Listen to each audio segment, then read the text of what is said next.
Cornélio Pires. Onde estás, ó morte? Fotografia de espíritos. Os médios, irmão Falconer, obtém a foto do espírito da mãe do Ver, Ernesto Nightfield, em 1932.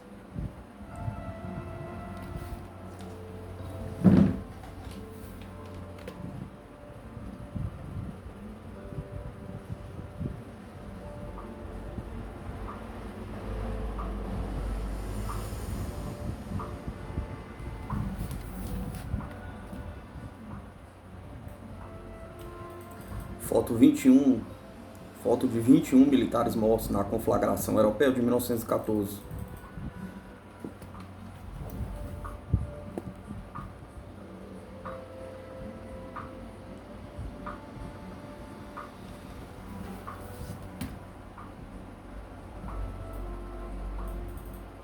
Junto de um grupo aparecem dois espíritos.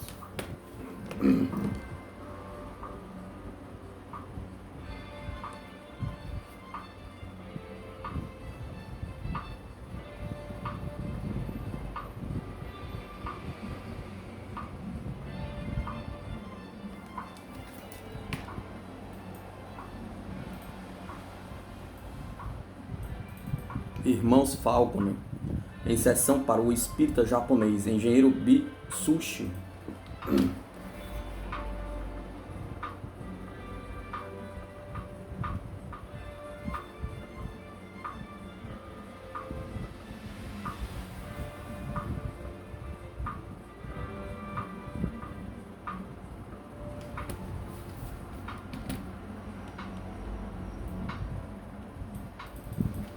O senhor Oaten, o espírita, por meio da senhora Diane.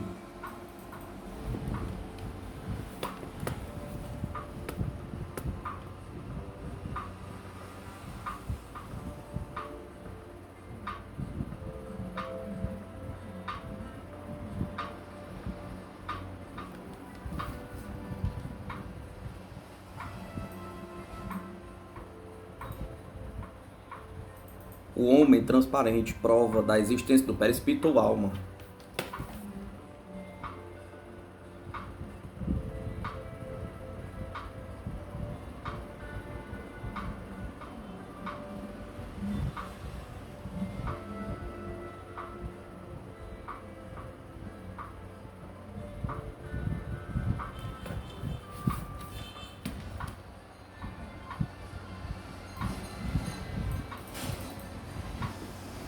Obtida pela senhorita Adair Colceste, por meio dos Falconer, os médios.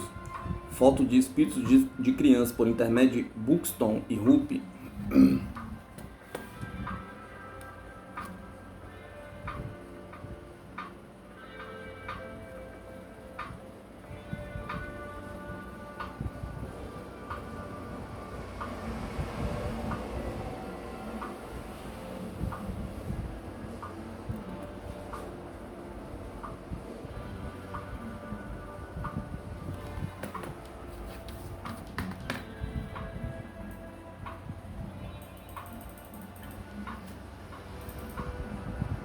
Por meio dos médios Falcon, fenômenos observados pelo professor Coronel de Rojas, antigo diretor da Escola Politécnica de Paris.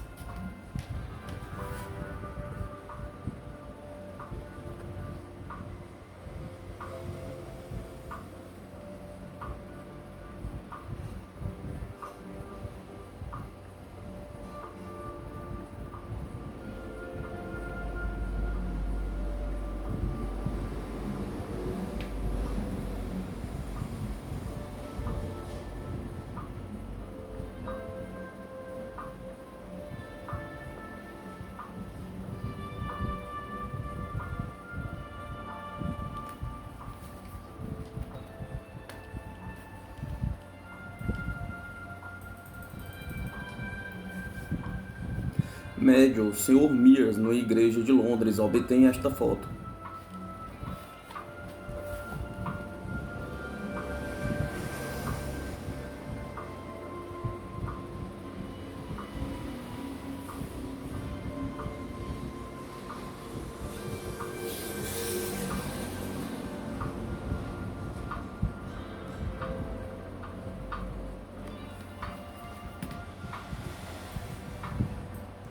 mesmo médio.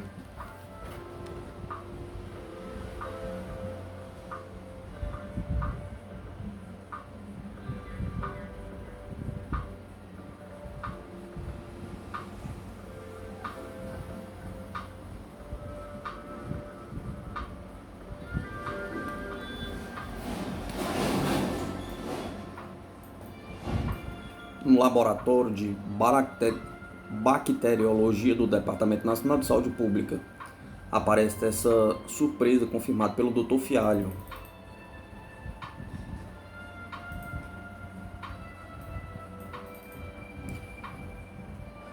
Como era controlada a médio Margaret.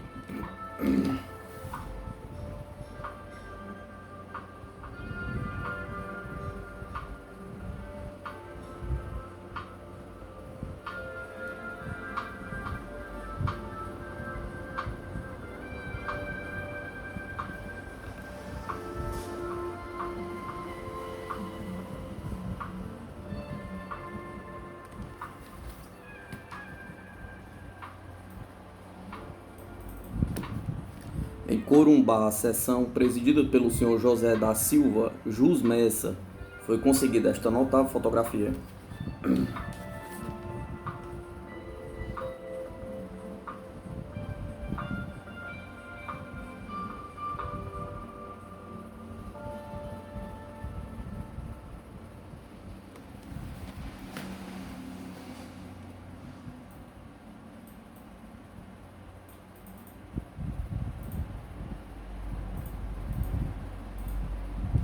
Fotos obtidas por Mr. Lee no dia do armistício da guerra de 1914.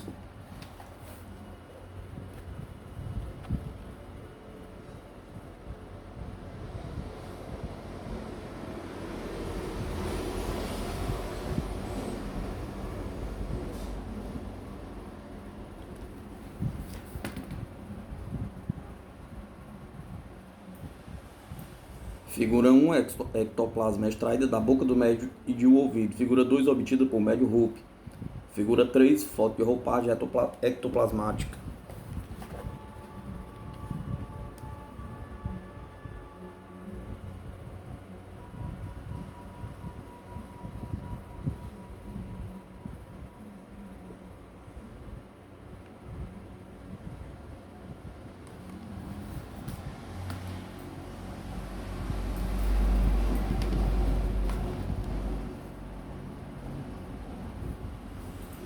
O médio pintor. Os artistas, os poetas, os escritores, os músicos, os pintores, os oradores, os inventores, os médicos, que bem compreendem suas missões, os químicos e outros que produzem para o bem da humanidade, são médios inconscientes e muitos são conscientes, como Agostinho Lázaro, nascido em 1876 em Passo de Calais. Não tinha vocação para a pintura e, ao menos aparentemente, ainda menino, foi trabalhar nas minas, fazendo-se mineiro como seu pai. Eis a sua narrativa perante o Instituto Metapsíquico Internacional de Paris. Trabalhava numa pequena garganta de 50 centímetros que dava para uma galeria afastada do movimento da mina, quando de repente, num silêncio apenas perturbado pelo da minha enxada, ouvi uma voz muito nítida dizer: "Um dia serás pintor." Olhei para todos os lados para ver de onde partia esta voz. Ninguém ali estava. Eu estava completamente só. Fiquei estupefato e aterrorizado. Quando voltei da mina, não disse a ninguém, nem aos meus amigos, nem aos meus filhos, nem à minha mulher. Temia que me tomassem por um alucinado, um louco. Poucos dias depois, igualmente, na mina, trabalhando só, a voz fez-se ouvir ainda. Ninguém estava em volta de mim, como da outra vez. Fiquei aterrado. Guardei em segredo este acontecimento e fiquei muito inquieto, temendo ficar louco. Ignorava nessa época que podia haver coisas inexplicáveis. Durante um certo tempo, desci a mina com terror, receando ouvir as vozes, mas desde então nunca mais as ouvi. Passaram 8 ou 10 meses.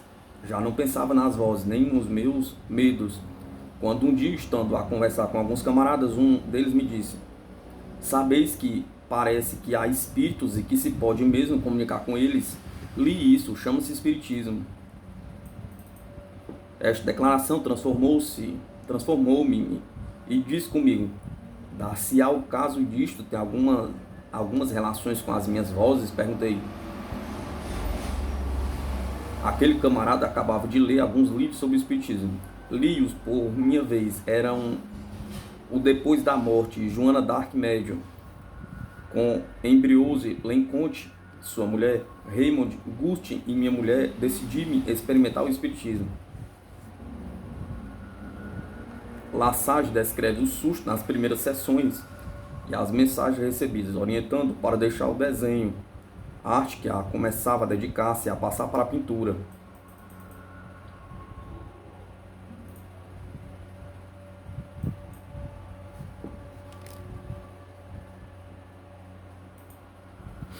Lesage no Instituto em Paris, quando o quadro decorativo de 3 metros por 2,50 metros, exposto no Salão de Outono em 1926.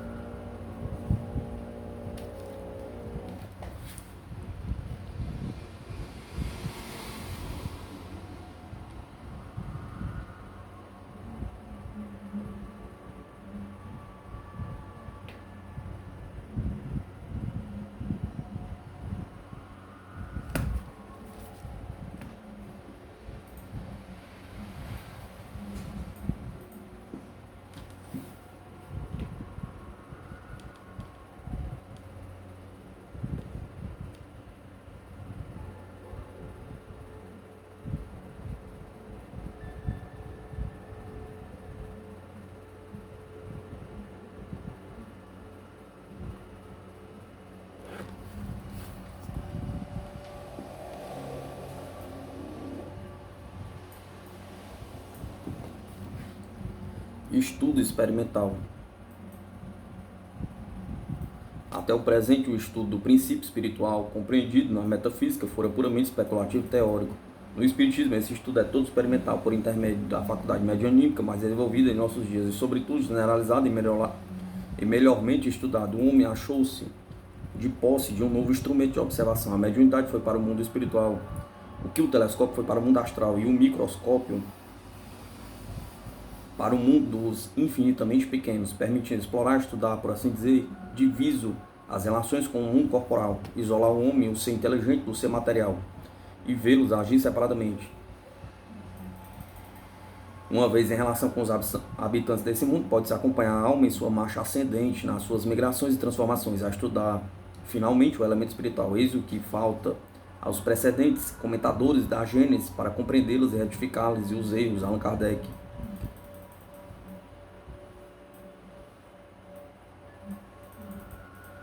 Quadro de Lesage.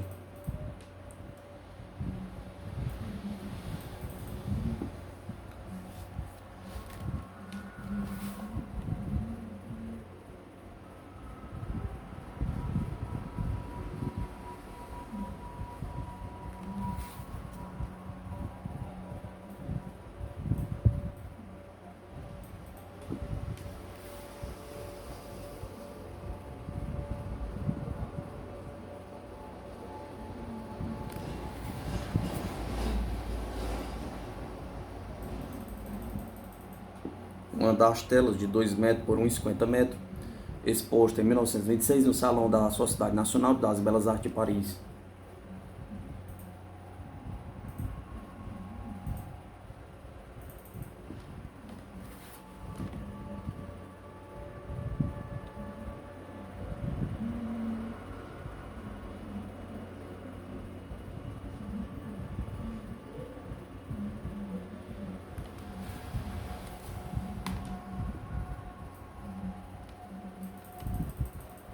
Fotografias diversas. Grandemente auxiliados pela Revista Internacional do Espiritismo de Matão. Temos a seguir uma série de clichês que nos foram gentilmente cedidos, apesar de um tanto oxidados, não deixam de ser muito interessantes. Interessante foto de um cavalo e um cavaleiro, vendo-se voltado à página ao contrário. Experiência realizada em Londres, médios Rupp e a senhorita Bruxton.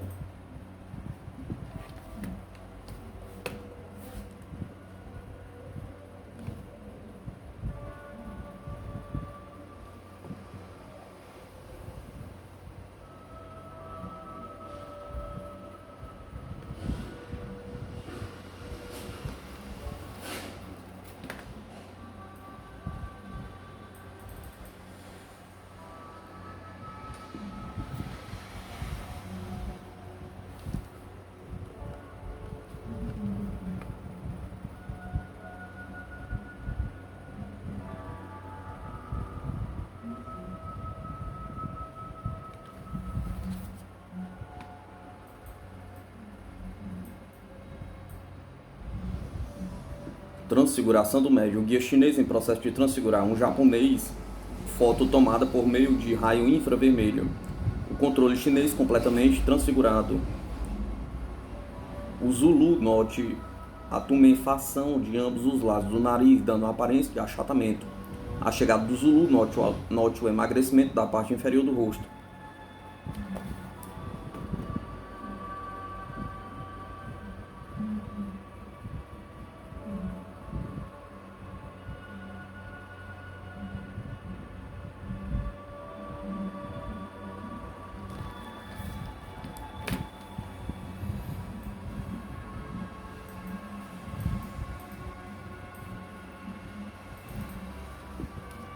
Ideal espírita: fazer de cada mulher uma sacerdotisa, de cada lar um templo, de cada coração um altar em que arda sempre impetuoso o desejo de servir com abnegação e amor a todas as criaturas de Deus.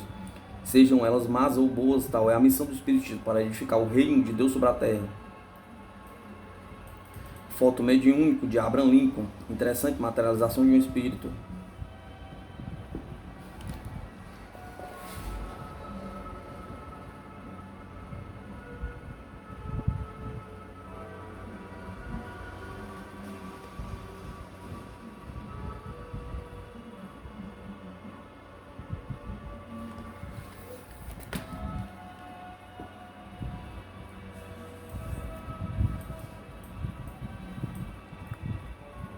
Tarefa fundamentalmente educativa que deve ser imposta em toda parte, na oficina, na escola, na repartição, na administração, na política, no lar, mas sem o esforço combativo que desagrega os homens e forma os partidos, igrejas, seitas, classes, nações em ações e reações eternas que geram ódio e perpetuam o mal, as rivalidades e represálias de grupos humanos contra outros grupos humanos. Auréolas de dedos sobre chapas fotográficas. Boa fotografia com os médios Falconer.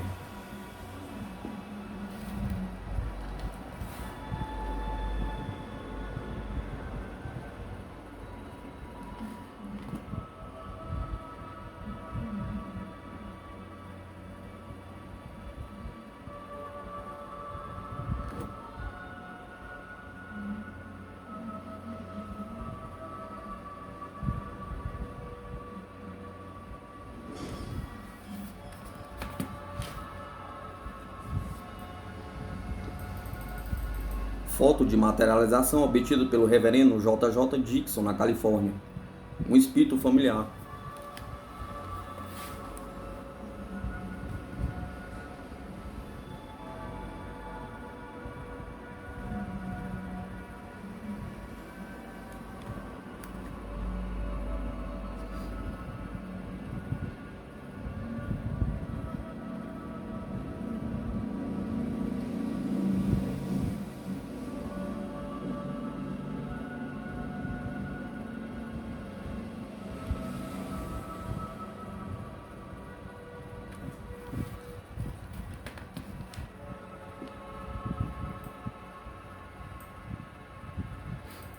Aumento de um dos cristais minúsculos de que se compõe um floco de neve. Mr. Alex Cissy e sua tia, por intermédio de Ruby e Crewell. O médio Falconer.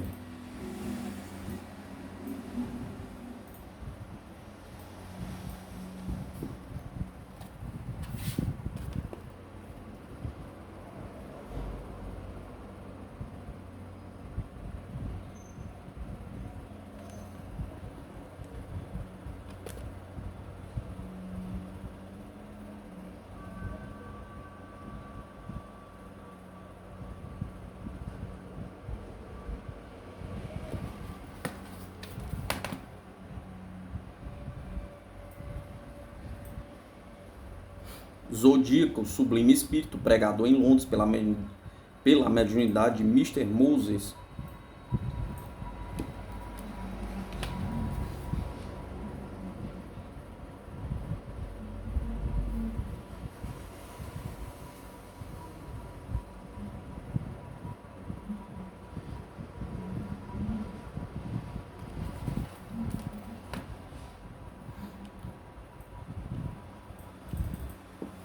médio Mr. Jean obtém a foto do pai de Alan George em Brigham. Os médios Falconer e espíritos.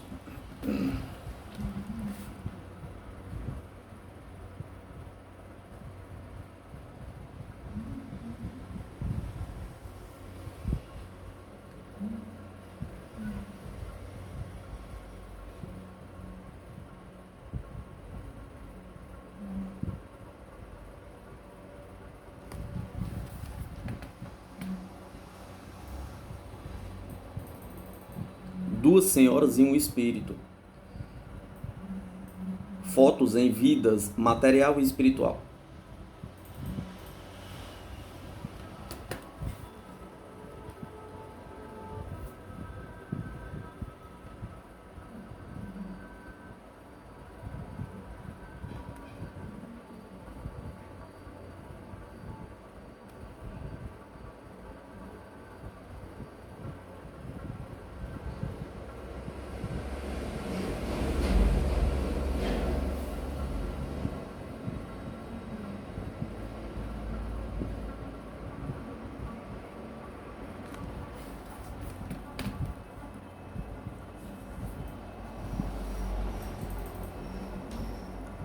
Eis o padre Salvador Pons em suas experiências.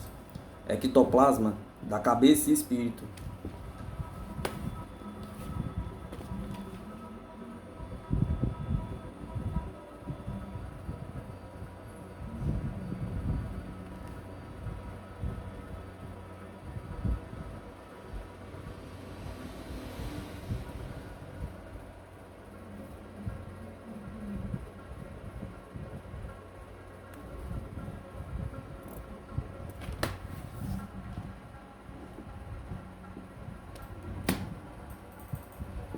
Pela mediunidade de Arthur Rox, pela médio e belga Madame H. Gall.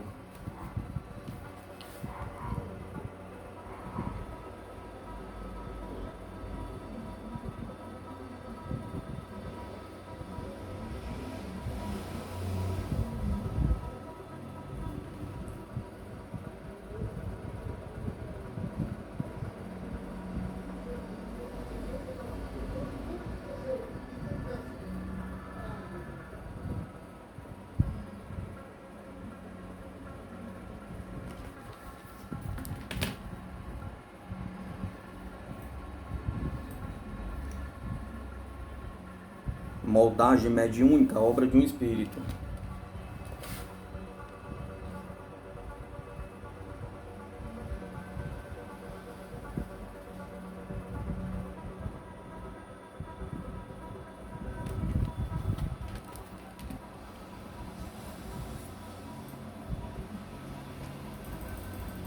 Goethe.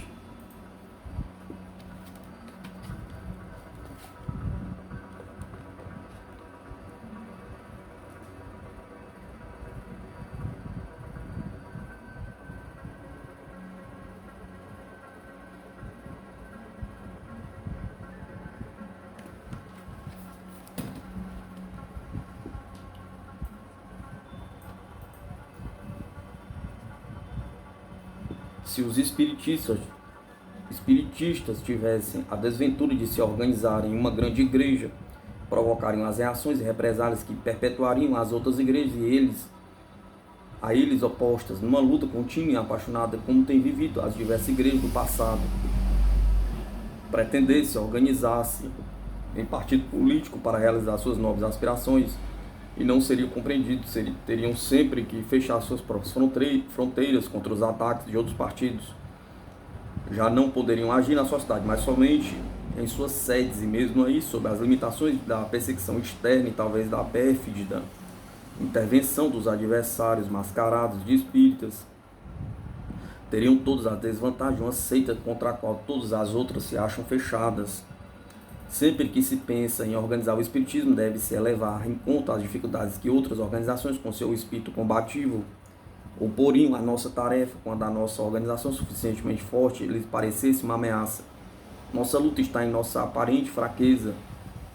Nossa força está em nossa aparente fraqueza. Somos milhares de pequenos núcleos espalhados por toda parte em uma sem uma autoridade central que os reúna e oriente no plano humano da vida, mas as sociedades adessas ou coligações ou a federação ou a liga são livres, não tem que prestar contas ou obedecer às autoridades centrais. A adesão é apenas os princípios gerais da doutrina, a aceitação das obras de Allan Kardec com plena liberdade de interpretação. Ser um sinódo ou outro corpo de intérpretes a ser obedecido a qualquer momento, a sociedade adessa pode, por sua livre vontade, desistir da adesão e seguir outros rumos, se assim lhe aprouver, e voltar aos mesmos princípios e solicitar de novo a adesão quando quiser. Igualmente, os indivíduos conservam absoluta liberdade de ação ou inação, podem trabalhar como, quando e como e onde quiserem, em associação ou insuladamente, ou cessarem suas atividades quando isso lhe agradar, sem que alguma autoridade exista que lhe possa impor alguma limitação ou privá-los de algum direito a essa liberdade dos indivíduos e seus grupos. É a característica do espiritismo e dá-lhe uma força diferente, mais espiritual e menos humana. Do ponto de vista humano, isso é fraqueza e desorganização, mas do ponto de vista espiritual, a força. Nossos pregadores independem de ordens, diplomas, uniformes ou qualquer outra autorização, podem exercer seu sacerdócio quando e onde quiserem, diante de um só ouvinte ou de grandes assembleias, numa missiva pessoal, num artigo de jornal, num livro, ao microfone ou por qualquer outra forma. Quem assiste a um fenômeno espírita e o relata aos seus amigos já está fazendo a pregação.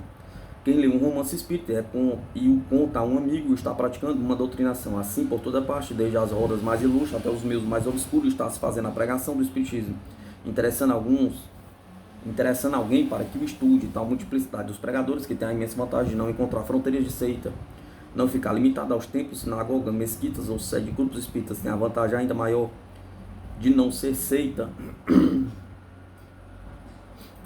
e por isso mesmo influenciar indistintamente qualquer membro da sociedade humana. O ideal espírita universal deve influenciar todos os indivíduos, toda a humanidade, e a maior barreira à realização desse ideal seria fecharmos em uma seita com nossos livros sagrados, nosso profeta único, nossos pregadores autorizados e uniformizados. Contra esse perigo, por mercê de Deus, contamos com a liberdade dos espíritos, que não levam em conta nossas divisões, limitações, riem as nossas convicções sectárias, inspiram e guiam até os mais descrentes, desde que encontrem neles aptidão para determinado trabalho que se tenha de realizar no mundo.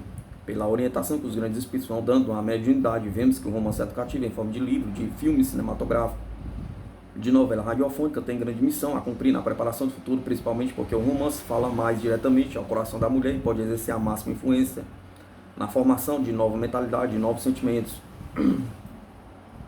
O mundo feliz do futuro terá que ser obra principalmente do coração feminino das mães, como sacerdotisas de seus lares. Em vez de formar uma igreja triunfante contra as outras, temos que fazer uma ideia triunfante nos corações, sem nos importarmos com os rótulos. Em lugar de um partido vitorioso, temos que vencer em todos os partidos, em todas as escolas e igrejas. Como trabalhar para esse ideal? Pergunta. Pelo livro, pelo jornal, pelo rádio, pelo cinema e, acima de tudo, pelo exemplo. Em lugar de uma organização política religiosa, a imagem é a semelhança dos que já existem. Fundemos nossas editoras novas, estações de rádios, grupos de propagandistas, asilos, abrigos, escolas, ou ajudemos aos que já existem. Traduzamos todos os bons livros que existem em outras línguas para nós e os nossos para outras línguas.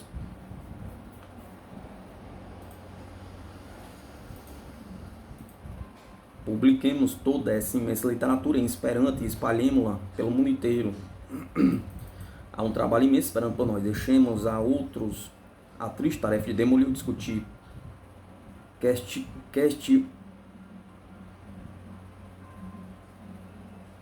questiúnculas teológicas. Temos muito que construir. A humanidade sofredora e descrente merece todos os nossos esforços, toda a nossa dedicação. Não nos percamos nas faltas, discussões, fátuas, discussões acadêmicas, nas polêmicas estéreis, nas lutas negativas. Tentemos construir algo de positivo nos corações, nas inteligências. A nossa oportunidade é única. A humanidade está saindo andrajosa e ensanguentada de uma das suas maiores experiências combativas, de uma de suas manifestações de força organizada. Bastam essas experiências.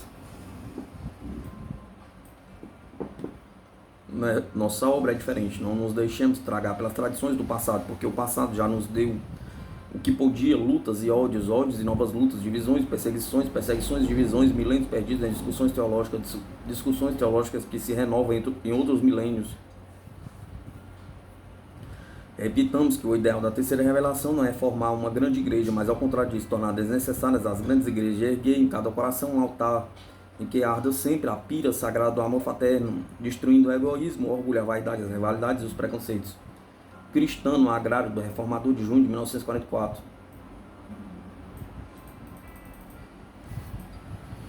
Uma evocação do padre Pons.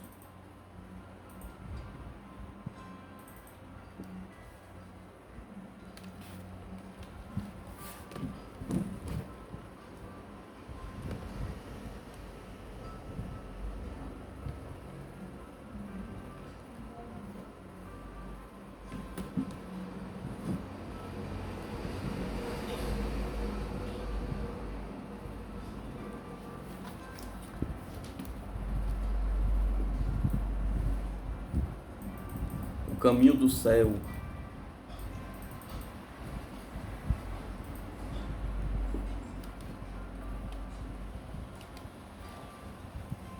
Estando há poucos dias em minha casa, o médium Mário Lúcila, a que me refiro no meu livro Coisas do Outro Mundo, Mr. Blay, espírito em plena evolução, chamou minha atenção para o fator de haver muitos frades em missões entre o selvagem e todo mundo. De todo mundo é. A propósito, narrou-me o seguinte: há muitos anos, na Itália, um menino de 7 anos de idade, encontrando um velho padre, pediu-lhe: o senhor pode me ensinar o caminho do céu? O caminho do céu, meu filho, é o caminho mais reto que você encontrar. O menino saiu, atravessou os bosques e vales, galgou montanhas, até que, extenuado e faminto, avistou um velho convento. Já ao escurecer, puxou a corda da sineta e foi atendido por um frade. Senhor frade, eu estou com fome, ando procurando o caminho do céu e não pude achá-lo ainda.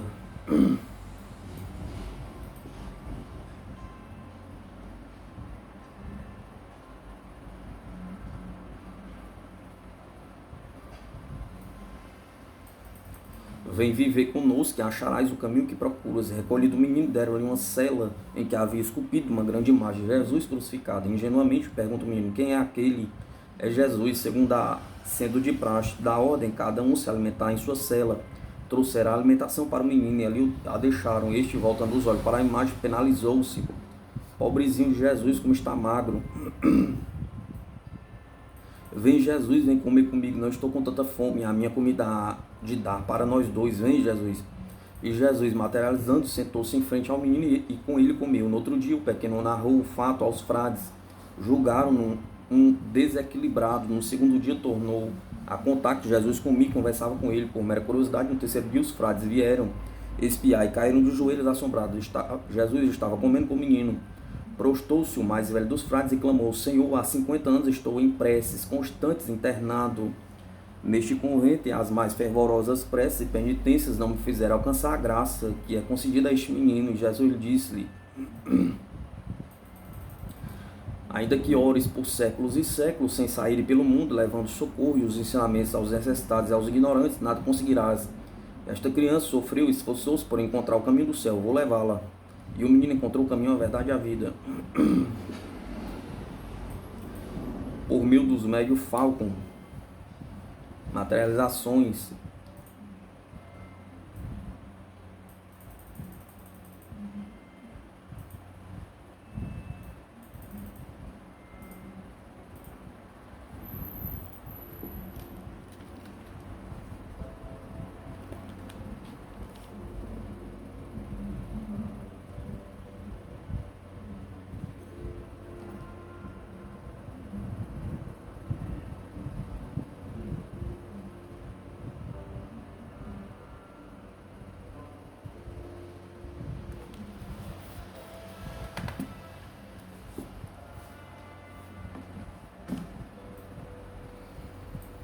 pelo mesmo médium, Padre Pons, Zodíaco, o grande espírito que doutrina e preside os principais trabalhos em Londres.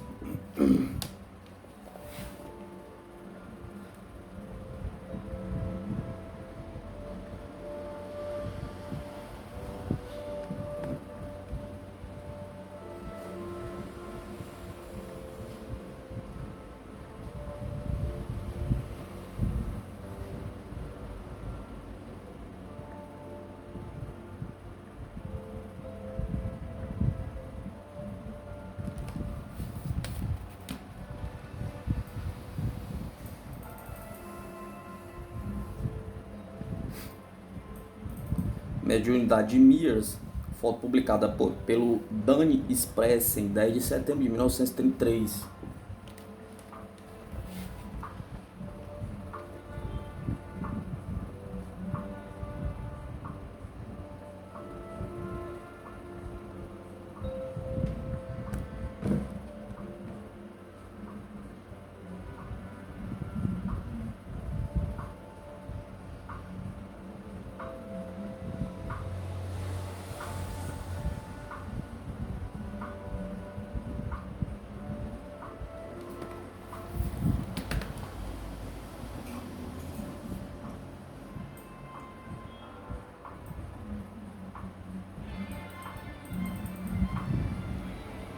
O jejum.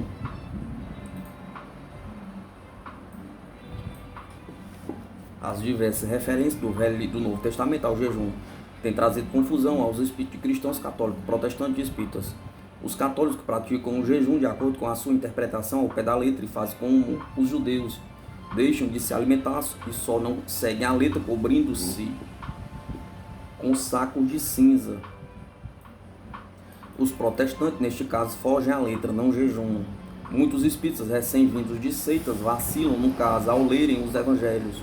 Até hoje, o que de melhor lendo de tudo sobre o jejum encontrei foi a seguinte passagem do grande médium, o profeta Isaías.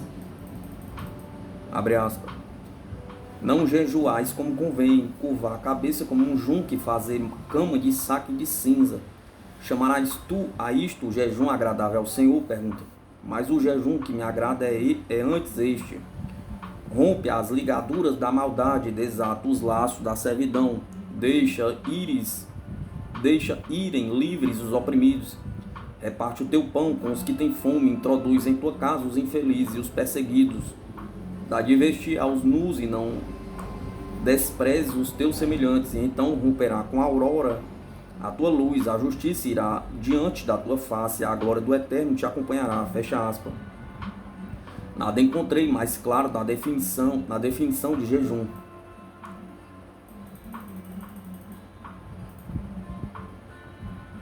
Espírito amigo. De véu o espírito se deixa fotografar.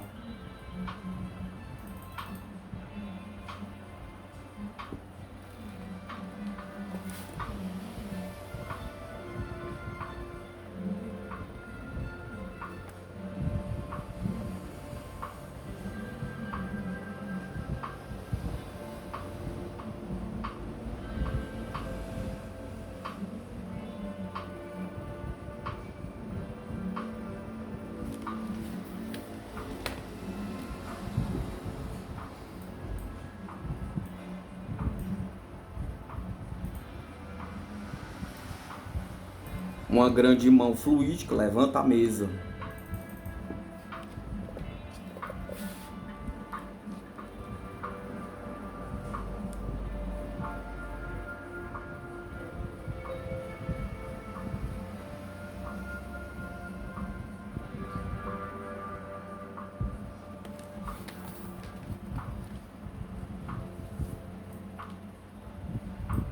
Elucidando.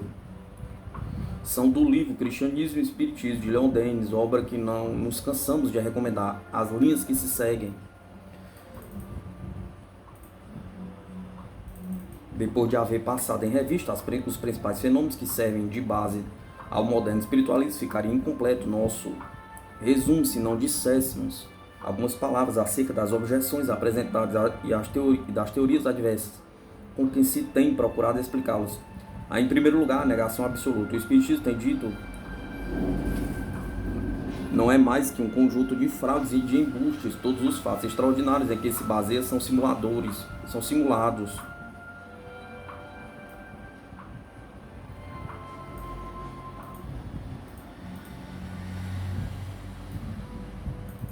É verdade que alguns impostores têm procurado imitar esses fenômenos, mas os artifícios têm sido facilmente descobertos e os espíritas foram os primeiros a indicá-los. Em quase todos os casos mencionados acima, levitação, aparições, materialização de espíritos, os médios foram ligados, amarrados à própria cadeira. Frequentemente, os experimentadores que lhes seguravam os pés e as mãos, às vezes, foram mesmo colocados em casinholas fechadas, especialmente preparadas para esse fim, e cuja chave ficava em poder dos operadores, enfileirados ao redor do médium. Foi em tais condições que numerosos casos de materialização de fantasmas se produziram. Em suma, os impostores foram quase sempre desmascarados e muitos fenômenos jamais foram imitados, pela simples razão de que escapam a toda imitação. Os fenômenos espíritas têm sido observados, verificados e inspecionados por sábios céticos, que passam por todos os graus da incredulidade e cuja convicção não se formou senão pouco a pouco sob a pressão contínua dos fatos.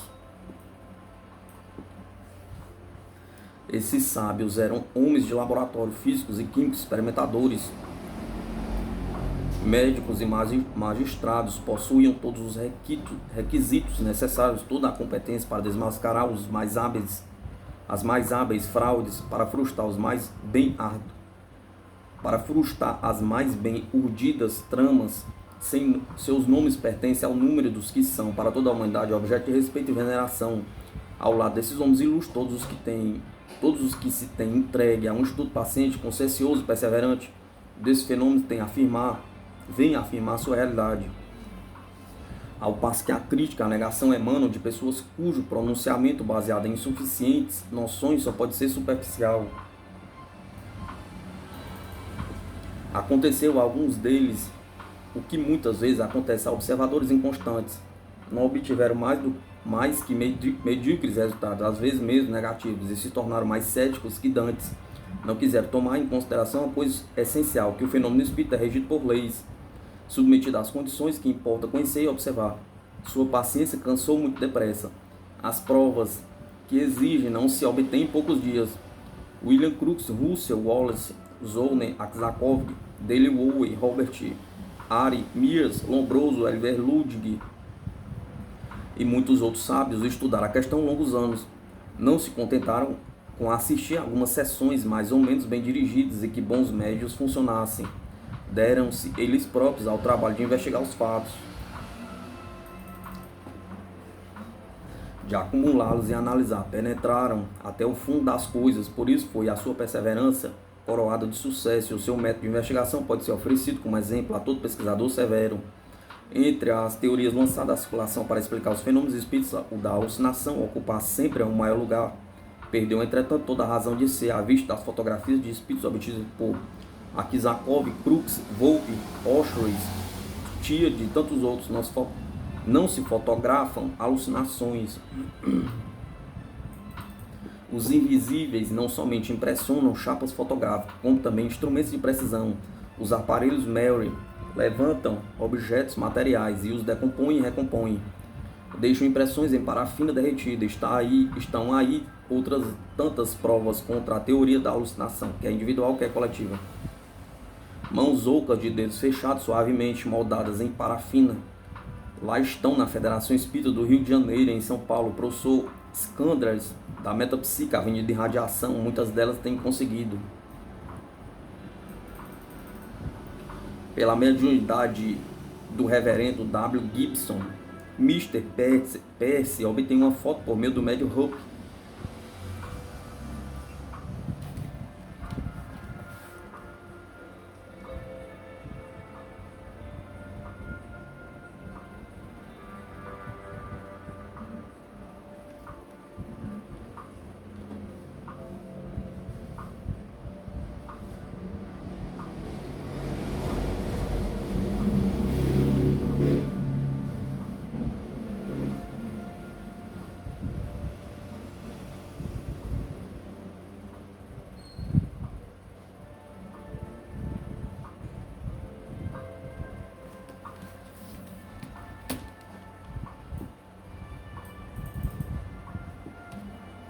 Na ocasião da morte, a silhueta de um frade junto ao padre Pons.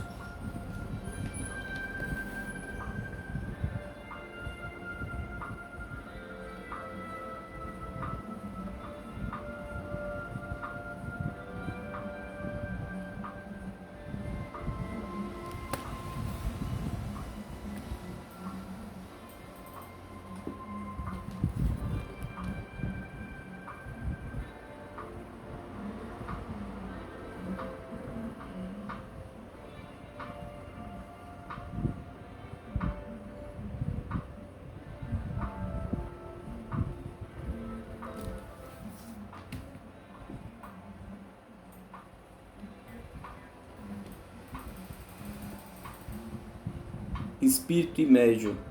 O nosso querido Schutel mandou seu retrato ao médium inglês Rupp, que, colocando a fotografia sobre a própria testa, obtinha fotos como esta.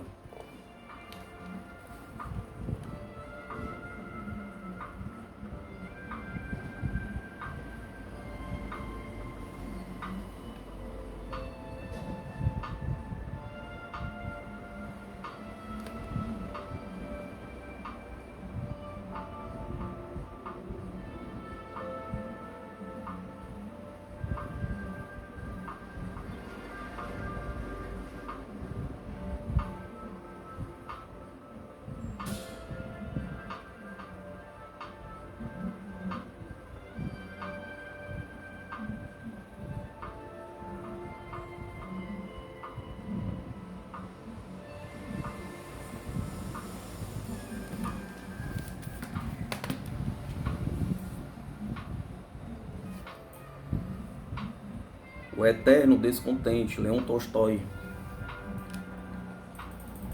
Um homem descontente com a sorte queixava-se de Deus. Deus, dizia ele, dá aos outros as riquezas e a mim não dá coisa alguma. Como é que eu hei de poder fazer o meu caminho nesta vida sem nada possuir? Perguntava.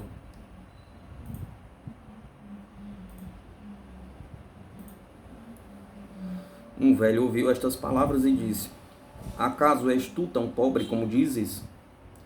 Deus não te deu, porventura, saúde e mocidade? Perguntou. Não digo que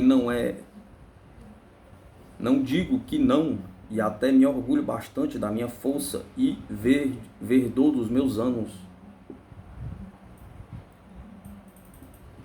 O velho então pegou na mão direita do homem e perguntou-lhe: deixa cortar-vos essa mão por 1000 rublos, nem por 200.000, e a esquerda também não. E por 10.000 rublos consistia em ficar cego por toda a vida? Perguntou. Nem um olho dava por tal dinheiro.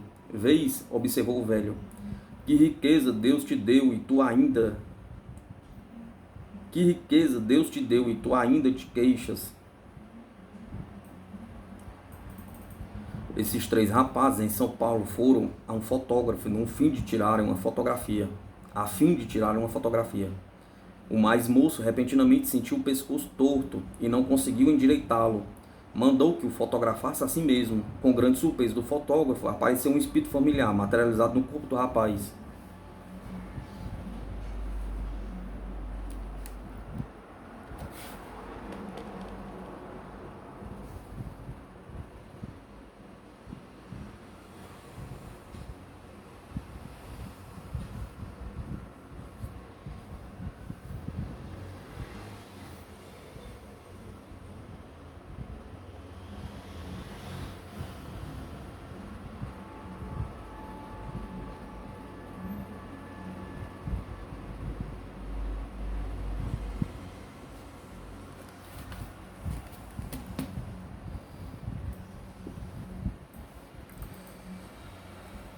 Diz um cardeal Bombina, no seu livro intitulado Da Distinção dos Espíritos, escrevia: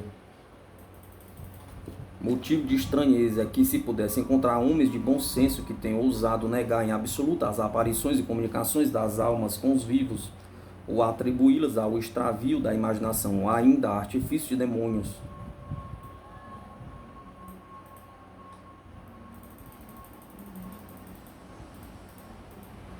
Casa imaginária de Mozart em Júpiter, por Sardou.